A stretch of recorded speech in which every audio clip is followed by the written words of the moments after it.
This saying is like really, really old, but it still remains true to this day. Birds of a feather flock together. You understand? And I always knew about that saying, but I never really like put it in motion, meaning that I hung out with a bunch of people that were no good. You understand? Like, I remember when it started in high school, I hung around, dudes that I thought were my friends, and when the time came when I needed them, they didn't fall through. Like, I had this one dude, I ain't gonna, drop no names or nothing like that or whatever have you, but you know who you are if you're looking at this video. Had this one dude that I was really, really cool with, and I would do anything for the dude, right? It was like 3 times that this dude showed and proved that he wasn't my friend. Until this day, we follow each other on Instagram or whatever have you, but we could never be friends, like that. He's not into what I'm into. We're nowhere like, we're not like how we're older now. You understand? So it's like 3 times he did some shit that really showed and proved that he wasn't my friend. The first time was when we was at McDonald's. I was 16 years old. We was at McDonald's. I ain't had no money. So, it was like 3 of us. So my friend had money, and then another dude that I was alright with, he had money, right? So I ain't had no money. So he was like, yo, you want something to eat? I was like, yeah, I mean, if you gonna buy it or whatever. So he took out a fry and just like threw it on the floor or whatever. And he was like, yeah, you can eat that or something like that, right? So I ain't, normally, you would punch a dude in the face or whatever, but that was my friend. I thought he was joking or whatever have you. Make the long story short, he never, gave me any money to eat, right? Second time is when I ran away from home, and his mom's, his mom, I was cool with his mom. We used to skip school all the time, and his house was the go-to house. He had the TurboGrafx 16, he had the Super Nintendo, he had the Sega Genesis, and his mom's, I was cool with him, his mom's, right?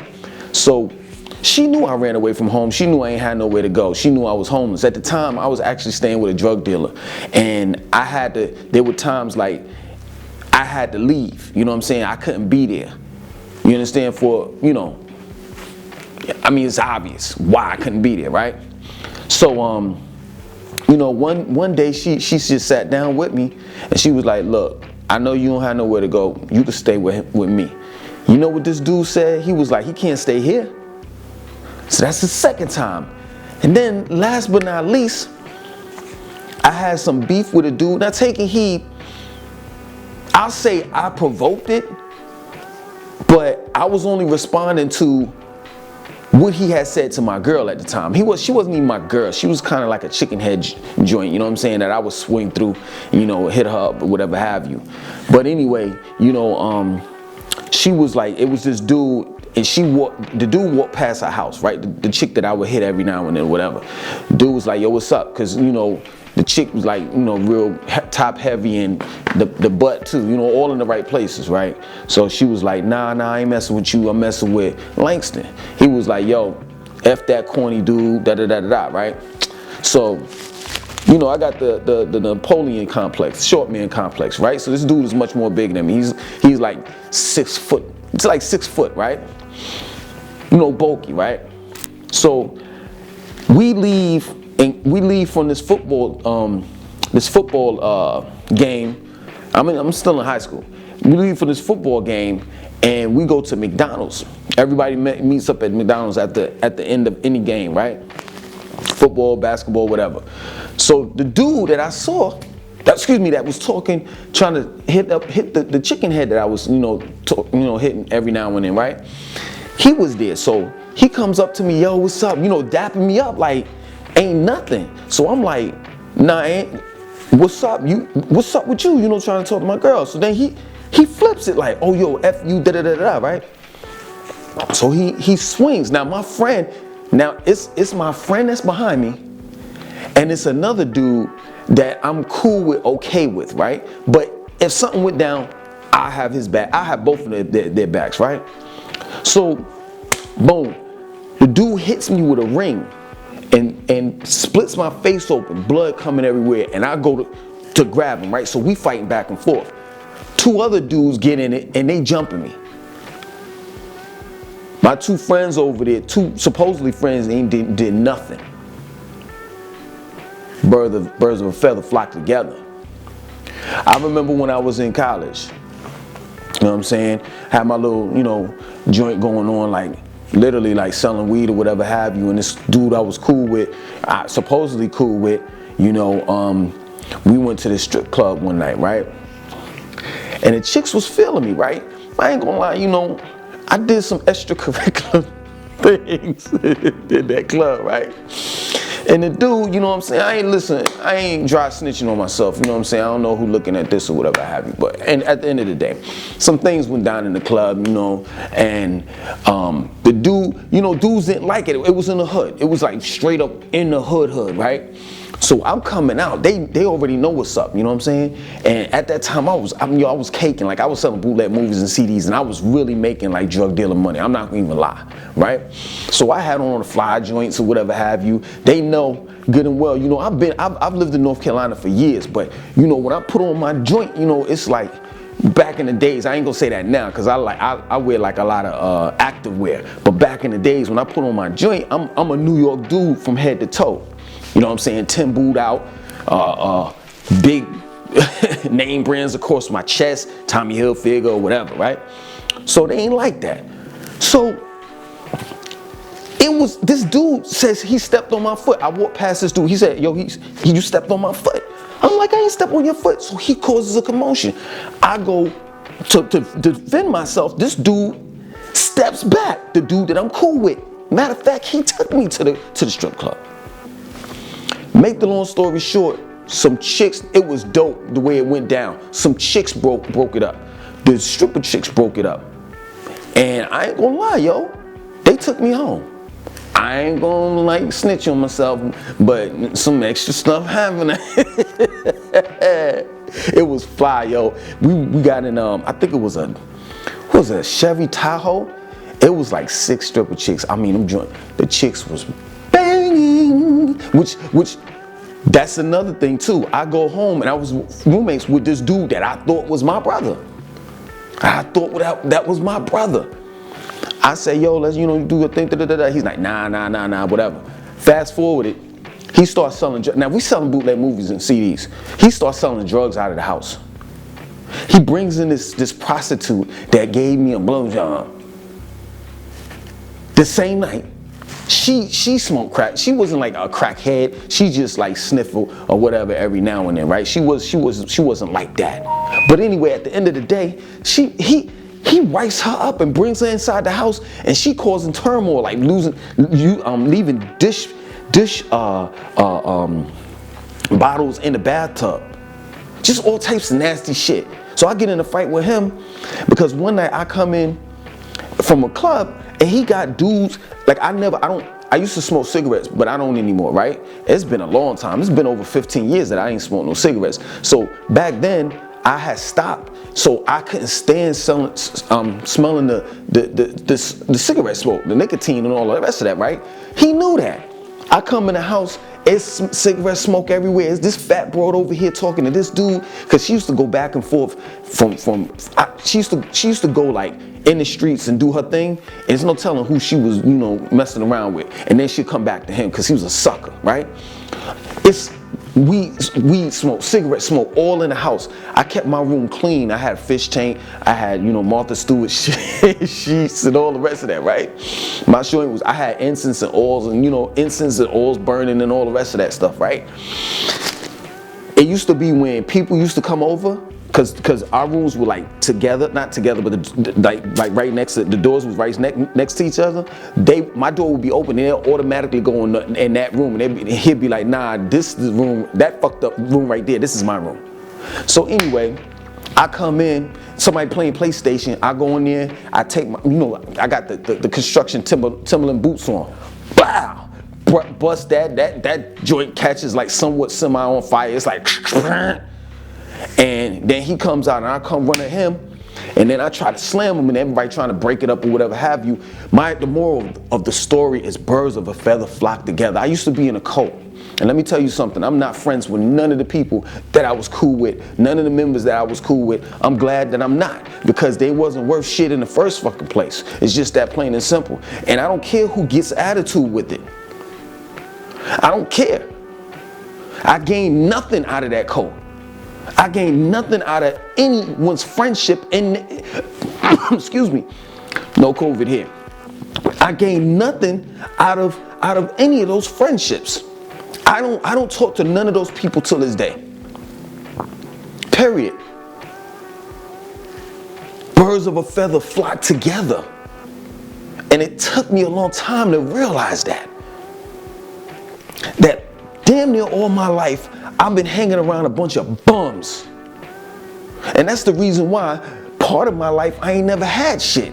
But the minute I stopped and realized, you know what, let me take myself out of a poverty-stricken environment.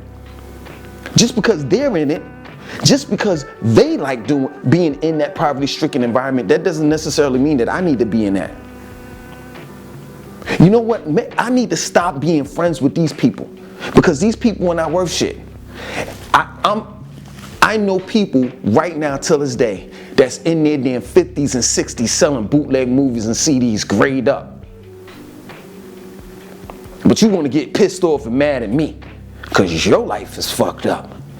Not mine. The minute I stop hanging around you all, whether it's dealing with the Nubian Nation, whether it's dealing with the high school friends that I had, whether it's dealing with the people that I was dealing with when I was in my 20s as a young man, the minute that I stopped hanging around those people is the minute that my life changed. You see, I get these threats every now and then, you know what I'm saying, from the Nubians and whomever, like as if you gonna run up on me and I'm gonna allow you to punch me in the face. That don't even sound right. That don't even sound right, and it doesn't sound wise. It just doesn't. It really doesn't, like as if you know me. As if you know that, oh, I'm just a sucker, I'm gonna let you do what you want to do to me, and that's not gonna happen. But 9 times out of 10, I'm never gonna see you anyway, because I don't be in the same environment, and I don't talk to the same people that you associate yourself with. Period. The type of people or friends that I have right now have more than me.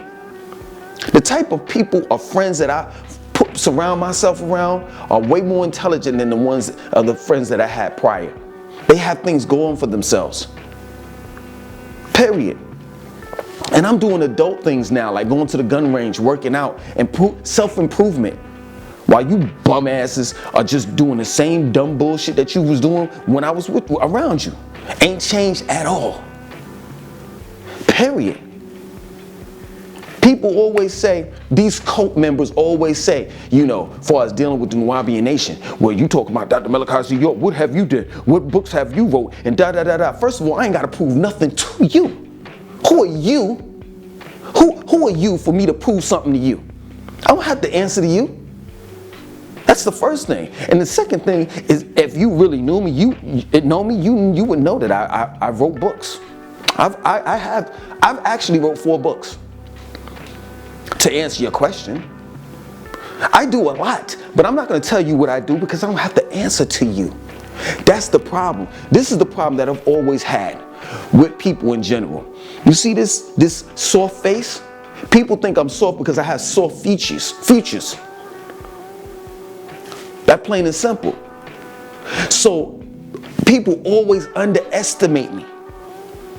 I've been dealing with that all my life, and people have been jealous. I've been dealing with that all my life. I can't listen. For the sake of the conversation, I don't deal with God and Jesus and all of that stuff. I just don't. I'm hands off with that stuff, right? And if you want to go toe to toe and all the rest of that, we can, because I got a Bible and I used to be a Christian, and when I was a cult member, I had to study that Bible, so I know that Bible. I know myself. I know my way around religion. I've been around the block and then some, so we can go there. You understand? On some intellectual stuff, right? But at the end of the day, it's like I can't. For the sake of the conversation, you got to blame God, you know, as to the reason why you don't get girls. You got to blame God as to the reason why you don't have certain talents and you're not creative and all the rest of that stuff like me. Don't hate me. What you hating me for? Period. That's the problem with black people. That's the reason why we ain't going anywhere. And at the end of the day, that's the reason why I don't hang around particular black people. I just don't. Period. It's certain family members that I don't even mess with. Till this day.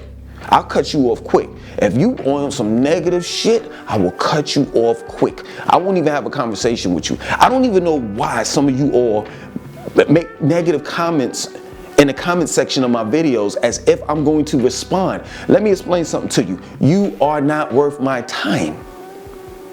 See? I had to be around people to understand that. I had to be around caring, loving people to understand that my time is precious and I do not waste my time on fools and bums. I've already done it enough in my life. And see, and I see where it got me. Period. So yeah, birds of a feather flock together. And I could tell you, man, my life is dope. My life is dope, man. I like it. I mean, I know it's gonna get better. It's only gonna get better, man. But now I can sit here and smell the roses, man. Straight up, I can smell them, man. I got friends that are somebodies in life. And I don't mean just because they have materialistic things. I'm just talking about they're just good, wholesome people that just want to do something with their life before they leave this planet. Period. You don't ever have to worry about me. For the people that's making negative comments and threatening me and all the rest of that stuff, you don't never have to worry about me bumping into you or you bumping into me, because we don't dwell in the same places. Period. And I know how to move. And what I mean by I know how to move, because I have that New York state of mind. And having that New York state of mind, you have a not just a third eye, you actually have 5 eyes. You have one right here, 2 right here, 6. 1 on the left, 1 on the right, and 1 in the back. I'm gonna see you before you see me. That plain and simple.